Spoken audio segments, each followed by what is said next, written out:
The 2025 Dutch TT, and yeah, sorry, it's not Dutch Grand Prix, it's the Dutch TT, screw the FIM. It's done and dusted, and a 93 returned to the top step of the podium after 7 long years. And boy, it's not really an action-packed race, but again, without further ado, 5 topics to comment about. 6th win of the season for Marc Marquez, continuing his domination this season. With this 6th win of the season, he further solidifies his lead in the championship, knowing that Alex Marquez crashed out, and Alex being the one closest to Marc as of the current moment. And it's the first time at Assen that Marc won, just as I say in the introduction. He won at Assen since 2018. Marc has now equaled Giacomo, the great Giacomo Agostini, in terms of the Premier Class wins. He equals it at 68. But well, again, a certain number 46 still tops the list with 89 wins, so it's still a long way to go for Marc to equal that one. He needs 21 more wins to equal Valle's number of wins in the Premier Class, and that's a big ask. That's a big ask if I do say so myself. With the current system that the MotoGP has right now, despite having the sprints, but it means more race and more risk of getting injured in the sprints, missing some races and whatnot, or at least the weekend that will proceed after that. But again, it's not impossible for Marc to beat that, to get 21 more wins in 2 or 3 seasons to come. And yeah, Marc being Marc, I don't think anything will stop him until the end of the season. I've been watching Pecco Bagnaia since his rookie season in Moto3s, all the way back in 2013, I'm sorry. I remember his that Sky Fiat 46 livery that he rode in 2014 with the best result of P4 at Le Mans. And having watched Pecco throughout all this decade, something that I found something is changing in Pecco's racecraft. He is usually the type of like Jorge Lorenzo, like the perfect pace, lap after lap. Not really, once he settled the pace, he's just like unbeatable and unstoppable. But something changes during this Dutch TT weekend. It was almost a carbon copy result like that of Mugello last weekend. Pecco started strong, leading for about like 4 or 5 laps before dropping back to as low as a P4. Behind Pedro Acosta on board the KTM, but in the end he managed to retake the podium position, as well as smashing 3 consecutive fastest laps. Imagine that. This is like a really change of pace from Pecco. It's really unusual to see him like this, like being so strong near the end of the race. He was almost catching up with Marco and Marc at the front. This racecraft, it mirrors that of Marc's, like being patient in the beginning and then slowly but surely coming back towards the end of the race. So it's a change of pace, it's a change of nuance in Pecco's race, and I think it will work for him. We can make sure of it when Sachsenring comes about. It's another slap in the face for Jorge Martin from Marco Bezzecchi. That bike, that RSGP that Martin claimed as a non-winning bike, but Marco, he managed to put that Aprilia 5th on the grid, translated it into a strong P2. He was glued to the back of Marc throughout the second half of the race. Once Marco get to that P2, overtaking Pecco, he was glued to the back of Marc throughout the entirety of the race. So that bike is capable of winning race. I think, Martin, you're the problem here, mate.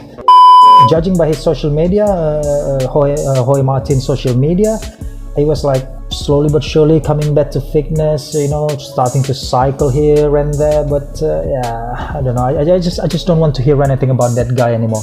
He was just a disrespectful little prick who can't even respect a contract. And now Alberto Pitch is like aiming for this guy, and I was like asking myself, after all of this shenanigans with the Aprilia management, is there still any manufacturer wanting this guy's service?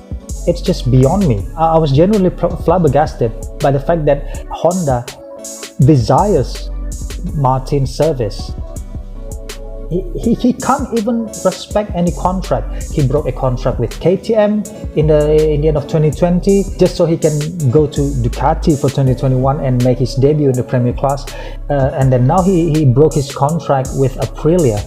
He can't even respect any contract. Why would any manufacturer desires this guy's service? Yes, he has a blistering pace, but come on, attitude, man, attitude. Where's the attitude? Fourth pole of the season. In a special weekend as well, Yamaha is celebrating their 70th anniversary of involving in the world of racing. And in this type of important of a weekend, they flopped. Well, it was a blistering pace on Saturday's qualifying, but Fabio and Yamaha faced Sunday knowing very well that they're not going to have any pace whatsoever. They might get swallowed by the pack behind, unable to perform any overtakes on the faster bikes behind. Fabio clearly mentioned it after the sprints. They know that they can't perform any overtake. They were just like seeing the bikes overtaking them drift off to towards the front, and they can't really do anything about it. All of these shenanigans, all of this calamity, it gets worsened by the fact that Fabio had to take an avoiding action. He saw firsthand Fermin Aldeguer having high sight right in front of him, so he need to go to the left side of the track, going into the grass to take avoiding action, while Joan Mir wasn't so lucky. Joan got tangled. His bike crashed into Fermin's already crashed bike. Quite a horror crash. Thankfully, no further casualties from that, but yeah, in the end, it was just a P10. Fabio was at one point dropped all the way to P14 or 13 after that avoiding action, but he managed to climb back all the way to P10, beaten by Enea Bastianini, who started from P20 on the grid. So it's a really baffling weekend for Yamaha, especially for Fabio, because coming to the Dutch TT weekend, there was like this interview about Fabio and his contract with Yamaha, and Fabio clearly like criticizing Yamaha for not having presented him anything real to convince him to stay riding the M1 for the next years to come. And despite the pole position, still this is what Yamaha gave him.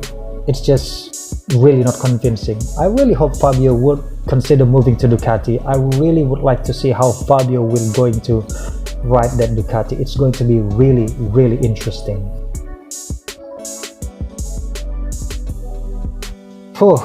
As much as I don't really like Pedro Acosta, I really need to hats off to this kid. Third time already, Pedro found himself finishing 4th, teasing the podium. It's just another teaser after a teaser, but it's not really translating into a real podium. He was able to put up a proper fight though. It's not like really like a P4, but he was in like a no man's land, all the way too far towards the P3 and too far towards the P5. This time it was a proper fight, a proper podium fight. In the end, he was like just 2 seconds behind the P3, behind Pecco. Also full elbows out on Alex Marquez. As I said in the previous section, with the latter, Alex found himself in the gravel in one of the most horror crash I've ever seen.